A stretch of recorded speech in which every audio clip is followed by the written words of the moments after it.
Hi friends, welcome back to smart Rajeshwari kitchen. ఎలా ఉన్నారు friends? అందరూ బాగున్నారా? ఈరోజు మన ఇంటి రెసిపీ పుదీనా పచ్చడి అండి. సింపుల్గా, ఈజీగా, హెల్తీగా ఎలా చేశానన్నది వీడియో చివరి వరకు చూడండి, చూస్తే అర్థమవుతుంది. అలాగే మీకు నచ్చినట్టయితే లైక్ చేసి, షేర్ చేసి, సబ్స్క్రైబ్ చేయండి. కొత్త వాళ్ళు అయితే మీరు చేసుకుని మీకు ఎలా వచ్చిందో కామెంట్ ద్వారా కామెంట్ చేయండి ఫ్రెండ్స్. చాలా బాగుంటుంది. ఇంకా వీడియోలోకి వెళ్ళి తెలుసుకున్నారండి.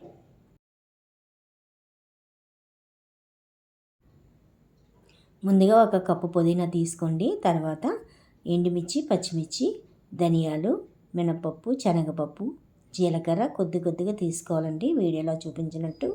అలాగే నువ్వులండి, నువ్వులు చాలా మంచిది కదా హెల్త్కి. నేను 2 స్పూన్లు నువ్వులు తీసుకుంటున్నాను.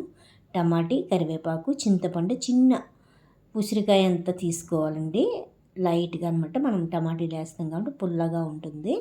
తర్వాత స్టవ్ వెలిగించి కళాయి పెట్టుకుని అందులో ఆయిల్ వేసుకోవాలి. 3 స్పూన్లు ఆయిల్ వేసి పచ్చిమిర్చి అలాగే ఎండుమిర్చి ఫ్రై చేసుకోవాలండి. లైట్గా వేగిన తర్వాత మినపప్పు, శనగపప్పు, ధనియాలు, జీలకర్ర వేసుకుని వేగనివ్వాలండి.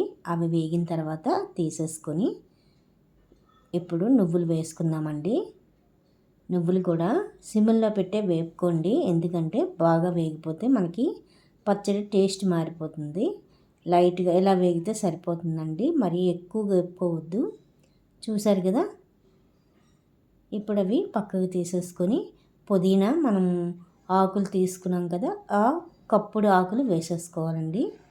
వేసేసుకొని ఇది కూడా సిమ్లో పెట్టి మగ్గనివ్వండి. మంచిగా వేగి టేస్ట్ బాగుంటుందండి. ఇప్పుడు అది పక్కకు తీసేసుకొని కొద్దిగా కరివేపాకు, కొద్దిగా 1 స్పూన్ ఆయిల్ వేసుకుని అప్పుడు కరివేపాకు, టమాటీలు మనం కట్ చేసి ఉంచుకున్నాం కదా అవి, అలాగే చింతపండు వేసేసుకొని బాగా మగ్గనివ్వండి. ఇలా మగ్గితే సరిపోతుందండి. ఇప్పుడు అది కూడా పక్కన పెట్టేసుకొని చల్లారిన తర్వాత మిక్సీ గిన్నెలోకి ముందుగా మనం వేపుకున్న శనగపప్పు, ఎండుమిర్చి, ఇవన్నీ నువ్వులు మొత్తం మిక్సీ పట్టుకోవాలండి.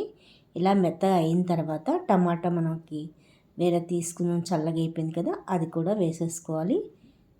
తర్వాత ఇలా గ్రైండ్ చేసుకుని పుదీనా రెడీ చేసుకున్నాం కదా, అది కూడా చల్లారింది, అది కూడా వేసేసుకొని ఒక 2-3 సార్లు బరకగా రుబ్బుకోండి. మరీ మెత్తగైనా బాగోదండి. చూసారు కదా, ఇలా రుబ్బుకుంటే సరిపోతుంది. రోళ్ళైనా రుబ్బుకుంటే ఇంకా బాగుంటుందండి. నేను మిక్సీ పట్టేసాను అన్నమాట. ఇలా అయినా చేసుకోవచ్చు. దీనికి ఇంకా పోపు పెట్టుకోవాలండి. పోపు పెట్టుకుందాం.